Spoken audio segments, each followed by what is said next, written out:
Hello and welcome to an all-new edition of Defacto Review with Jargle Defacto, Terence Edwards, and myself, Grace Brown.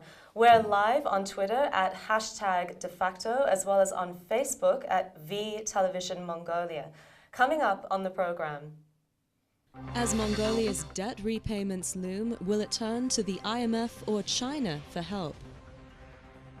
New questions are raised over the controversial sale of the Erdenet mine earlier this year.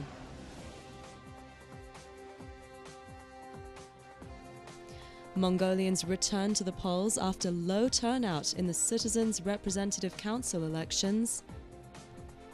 And from the Altai Mountains to the red carpet, the Eagle Huntress screens in LA. Thank you for joining us. We begin with Mongolia's debt, which is now double the size of its economy. With the government facing a balance of payments crisis, the speaker, Mygombo Enkbold, visited China earlier this week, and he attended a meeting with members of the Chinese Communist Party, including President Xi Jinping. While he was there, he requested a 20-year development loan at 2% interest rate. So let's take a listen at what he had to say. Бид нар өмнө нь авчихсан байгаа 5.2% хүүтэй 10.9% хүүтэй 5 жилийн хугацаатай тавьсан одоо үр зээл байгаа. Одоо 60 хоногийн дараа бид нар 580 сая Америк долларыг төлбөрт одоо хийх ёстой. Тэгэхээр бид өнөөдөр тэр төлбөр тооцоо хийх энэ асуудал дээр бол бид нар маш олон талын их усүр хөрөнгө санхүүгийн боломж бололцоог бол судлаж ажиллаж байна. Okay, so Terry, he's saying that first payment for the $580 million trade development Bank of Mongolia, bond, has to be made in 60 days. Is it as urgent as that? So I think it just wasn't very clear in his statement. Mongolia doesn't have to pay the principal until March 2017. Right. What he's most likely talking about is the interest payment, and he actually did mention the interest just beforehand, and that actually Mongolia pays twice a year. So one of those is December, so I believe that's what he's talking about there. So with Mongolia's strategy, they don't want to go to just any one source. Of course, they're looking at the IMF, they're looking at China, but they also would like to maybe work with Asian Development Bank, Japan, South Korea. These are all options on Mongolia's plate. Unfortunately, what might happen is China might give them a deal that's too good to pass up, and it might not leave a lot of room for these other partners. Right. And the IMF is now in town, as we understand it. And, you know, like Terry's saying, the loan option from China seems so attractive in the short term, but what are the long-term costs of borrowing from Beijing, Jargle? Well, that's the question that the people are not very certain about, because now what the speaker told us is he had asked a 20 years term loan with 2% per year interest rate. Well, there's a quite big amount of money, about $4 billion, which will be ended up paying the current debt sooner or later. But the issue is when the bucket has big holes, whatever you add, it will not help. It will go through like many previous bonds. So now before, it's twofold. One, of course, as you said, IFC. Anyway, the Prime Minister went to Japan, the Governor, Central Bank went to US, now as you said, IMF is here, Speaker went to China. They are looking for all kind of cheaper loans. And you know, I think most probably they will get the money from China. But again, the issue of filling or the closing all these holes in the bottom of the bucket of the economy, the system is the issue. So how to fill that gap or the hole is first of all, we should answer these questions like why we have received the previous huge loan through the bond, first. Second, have we used them? How we have been using it? And do we do it efficiently? When you don't ask this sort of questions and get answers on that, we have a problem with whatever we receive. Even we receive, I don't know, 10 billion US dollar, I don't know, minus interest rate, I don't know, 10 years, 20 years, it will not help. Because principally the way Mongolian government is run is wrong.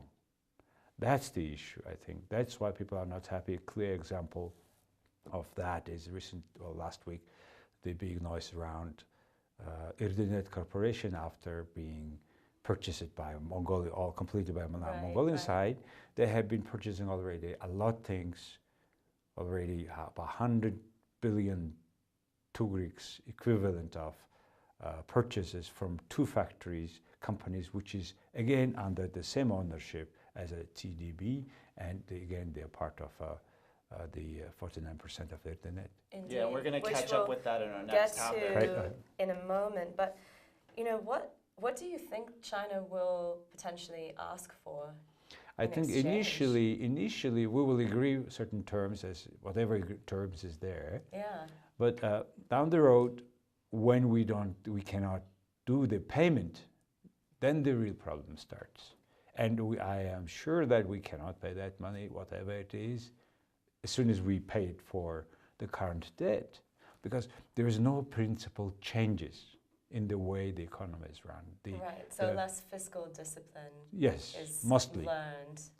And physical discipline is connected with the ownership of the government of many, in particular mining big assets, and run very badly.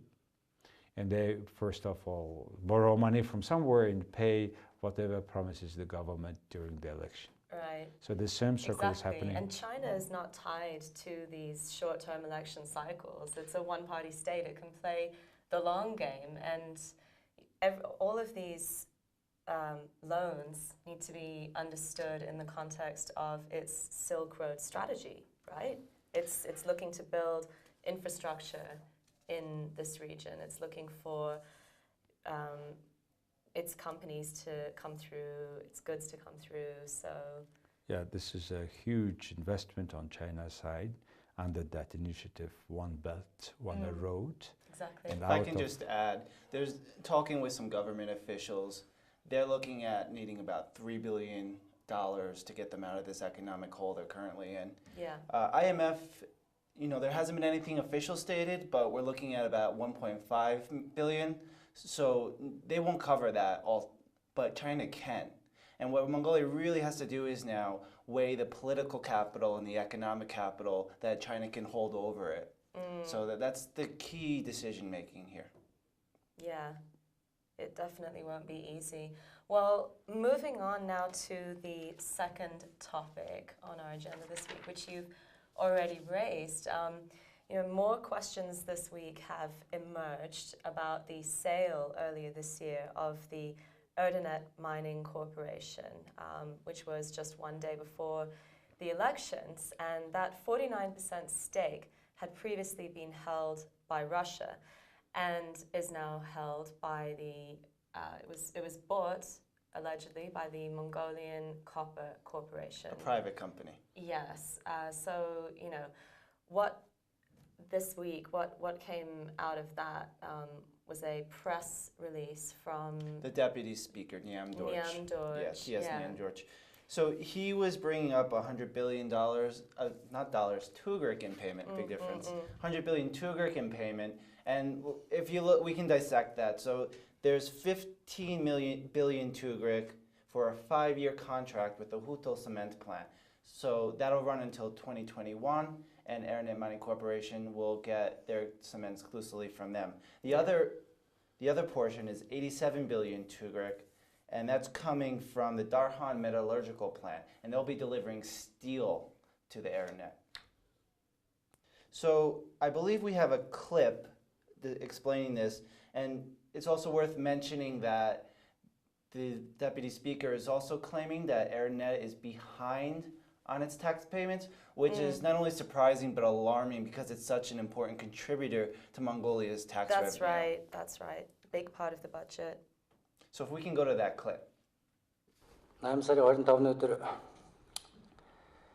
Эрдэнэ төлөвлөр Көтлийн цамжихын өдрийн хооронд нэг гэрээ байгуулагдсан байна. 2017 оноос 2021 оны хооронд 5 жил шухаа нийлүүлнэ гэсэн юм гэрээ байна. Энэ гэрээнд нэг сонин заалт орсон 4-р зүйлийн 2-т нь урьдчилгаа төлбөртэй байна. Тэр нь 15 тэрбум 258 сая төгрөг байна.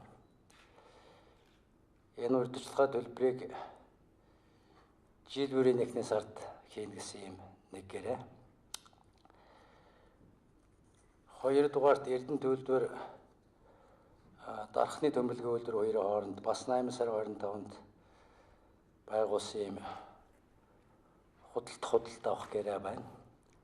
Бас 17-аас 21 оны хооронд ган бомбилгийн дээр нийлүүлнэ гэсэн юм гэрээ. 40% урьдчилгаа төлбөр төлнө. Тэр нь 87 тэрбум 119 сая төгрөг байна гэсэн юм гэрээ. Okay, so what does this all mean, Jargo? Can you shed some light on this? Mr. Nyamdorj, who is Deputy Speaker, it is not the guy from the street. He is the Deputy Speaker, second guy in the legislative line in the country. He is the second guy also in the ruling party. And he's saying bluntly that it was a plundering happening. It is corruption, it's mafia. He's using these words. Very strong language there. And he is also saying that beyond everything is the President Ts.Nyamdorj. Yeah. It's very cruel, very clear-cut statement. And he's doing it for the last 2 weeks or 3. The point is, I mean, we want to have a clear explanation from the state, from the legislative things, judicial power, and Mr. President. Very clear cut answer to these allegations first. The point for this contract, you said, was because all these things was doing under the table, he's saying, these purchases are happening, all belong to the owner of the same bank, TDB bank. And now they are keep buying, misusing public power. That's what bluntly he's saying. You mentioned the president, of course we have a presidential election coming up, so this could Next be year, a politically motivated statements as well. That's a Yeah, good that's point. the other Yeah. side saying. Yeah. We understand that. I'm sure there'll be more of them to come. And we should also note that in an interview with the Daily newspaper earlier this week, TDB, Trade and Development Bank CEO Mr. Orhan denied allegations that the bank owns these shares of EMC. He said that the bank advised on the sale and loaned funds for it, But the CEO is actually a staff member of Trade and Development Bank. yes, So yeah. The issue is about according to Mr. Nyamdorj, this the majority owner of the TDB bank owns the rest of legal entities, including that the cement yes. plant, So there's and definitely some metallurgy collusion going plant, on. and copper corporation as well. That's what the allegation is. And now the country is expecting every day the clear-cut statement from the state Hural. That's the big problem. There was just so little transparency in this transaction, and that's why everybody's guessing And pointing fingers that's left, why right, it's and very centre. scary. Yeah. They're yeah. not announcing really what is behind happening beyond all these big deals at the time when the country is in a big debt. Right, And and I everybody mean, is looking this for is one of the world's biggest copper mines. Erdenet in Mongolian, it means treasure. It's a big deal. And it's a clear oligopoly. This is every line of the chain. Yeah, Yeah. particularly this last week's happenings, purchasing all these things like this in closed way, no tender. And it is no planning, looks like. And plus, now if it is normal company, if there is normal corporate good governance, now it's a time for board to come in and check with the CEO, what are you doing? And have you been on tender? Is it right? It is not happening. That's why people are not happy. And it's Mongolian ordinary people want to understand exactly what's happening behind. So still a big question mark. So some legislation may in the future have to come down on monopolies, oligopolies. What we are afraid of is that And oligopoly. Sale of public assets. I mean, this was, for many Mongolian people, a lot clearer when it was owned by Russia than by a private Mongolian entity, which it is now. So it's ostensibly 100% Mongolian owned, but as you mentioned, Terry, those tax revenues aren't coming in. So yeah, and that's a big confusing. Mongolia counts on that to come in. So it is alarming. People have different opinion on the purchase from Russians, but now the opinion, in particular the pessimistic part, is getting deeper because what is happening after the purchase, how much they are doing some kind of insider tradings. I mean, they're buying things for 5 years ahead and paying it now 40%. What is it? It's now in countries in a crisis. What kind of things will happen? Who is doing their risk management? Do they do it? Good question. That's why people are very uncertain. Yeah. And that's very uncertain time for Mongolians. Well, speaking of uncertainty, there were local government elections held this week and again today. Voting for Citizens Representative Council elections were held on Wednesday, but there was low voter turnout, so they had to hold them once again today. You know, there are some issues raised by the GEC here. General Election Committee. Yeah, the General Election Committee. Could you guys shed some light on those? Yeah, today, for example, I was last week on Sunday abroad, so I had to go today.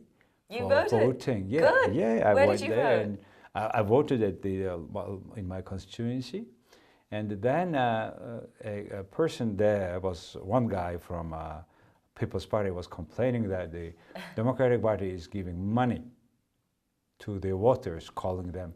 What turned out is today, remember in many constituencies, the voters turning in was less than 50%. That's right. So in those places, the constituency, they are redoing it. So they couldn't secure a seat. Yeah, the people who had elected is not coming, voted last week, but those who is not voted coming today. But what happened was because this local committee has all information about every voters, now they keep receiving phone calls. There are certain attempts to try to buy out the votes before the voting places. The ones who stay at home. Yes, that's what the People's Party manager was complaining when I came out. Yes. The Mongolian People's Party. In other words, now, first, Mongolians are not coming to vote. In as many as 135 constituencies, right? Can you imagine? And how low is the activity of Mongolians? And the reason is why, right? The question is why. So I think, to me, because now Mongolians, ordinary Mongolians, don't believe or believe very shallow, they trust very low in the Mongolian government. So that's raising the questions. Why? Because many criminal files are being just talking all the time. Nothing is finished. So that's why there is no mechanism in this country to check and act upon that. So that means judicial system, other systems, they are under the control completely, which is supposed to be independent. It's a matter of also maturity of civic society, which gives lights on these issues, which doesn't work. And also it's an issue, unfortunately, is about truly independent media. One thing to look at is we're seeing progressively lower voter turnout with each election. Now, we did pretty good in the June election. It was above 70% voter turnout. So this is another, for local elections, of course, local elections get a lot less spotlight, But there also may be some voter fatigue since this is the second election in 1 year. Yeah. So, but there's a lot of interesting things to think about. The fact that Mongolia was such a champion for voter turnout, and as people are getting more pessimistic, it's gotten small. It's gotten less. Though we did good in June. Now, is this a reflection of how things will go forward? I'll be interested to see how voter turnout is for the presidential one in 2017. Yeah, absolutely. And, you know, why are there's so many reasons for this voter apathy, but why should voters really care about these elections? What's the main difference between these parliamentary elections and these citizens' representative councils? In reality, this local, we talk about someone, we talk about districts, etc. We talk about Horo, which is the lower administrative unit than in the district. Okay, and it's very important because they deal with your utility quality, your road quality, daily life, so whatever you face. Issues much closer to home. Very close. Yeah. And yet people are paying less attention. Two reasons. One is Mongolians think that everything should be from the top, from the very top. And we don't have that much community cooperation sense, I would say. Well, we are nomads, of course, one reason. The other reason is we're not creating discussions, meaningful, factful discussions in our daily life. That's about the concern. Politics and local about governance. everything we have today. We just jump only to the minister or to the president, everything. But our daily life, our road, it's our case. And we should, in a democracy, we should go to the local, guys we are electing today, these guys who should solve these issues. Yeah, to get local elections more popular would make sense for decentralization, for these municipalities, these districts, these horos, to actually have any authority to go forward to fix the issues that residents have. Yeah, like pursuing more sustainable development and boosting herders' livelihoods, for example. Exactly. And I mean, there's so many economic costs too of constantly having to hold more and more election days. I mean, this is expensive.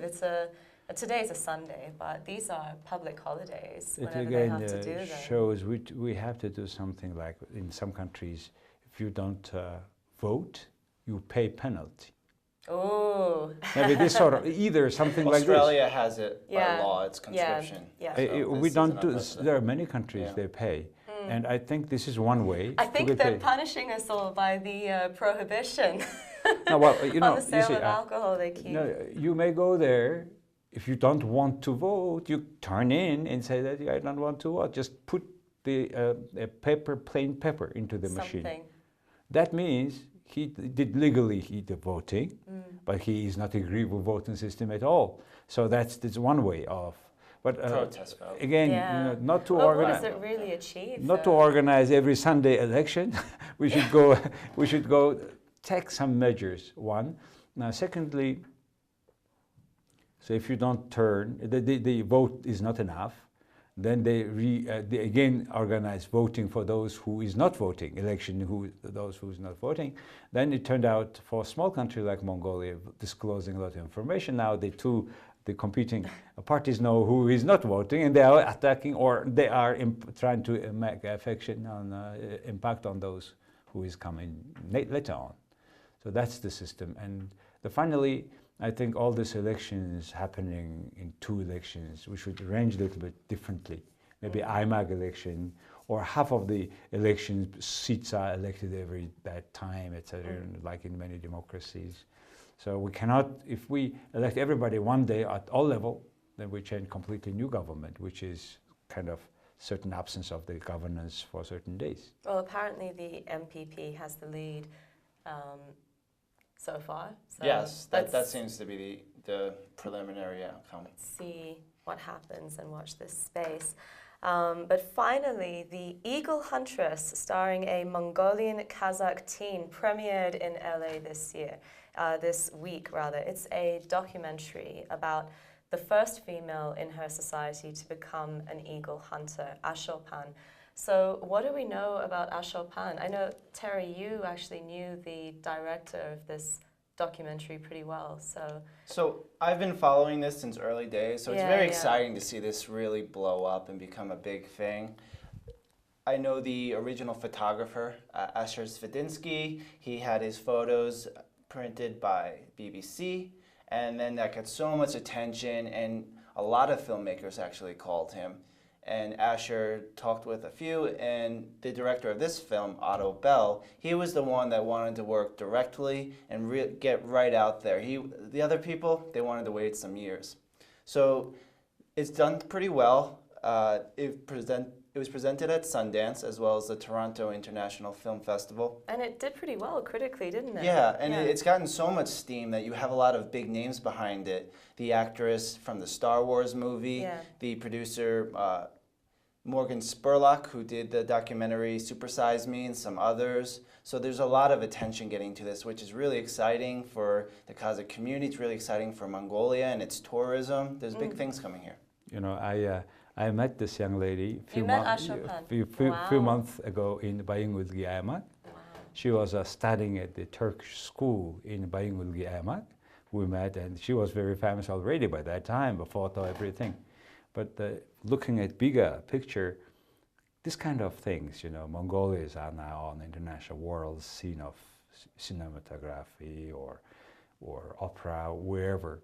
That's a good sign for, as you said, for marketing of Mongolia, and also tourism and the film industry. Yeah, this is, you know, we now keep talking about Mongolia, corruption, economic crisis, all this stuff, big foreign debt. Then suddenly another good news comes, which shows that life is going on. First woman in 12 generations to become an Eagle Hunter. So some academics and observers have argued that that's not entirely true, but whatever the case is, let's not dwell on that. This girl's really inspiring, and I think a lot of people are going to get a lot out of this movie. There's some talk of some Oscar nods. That's right. I know the animation rights have been sold, so this could become a feature in the animation world. So there's a lot of exciting things to look here. Ashopan, the animation, wow, well, we'll look forward to that. And that brings this edition of Defacto Review to an end. Thank you for joining us, and we hope you can tune in again next week. From Jargal, Terence, and myself, Ts.Nyamdorj. Thank you. See you later. Good night, Ulaanbaatar. Thank you.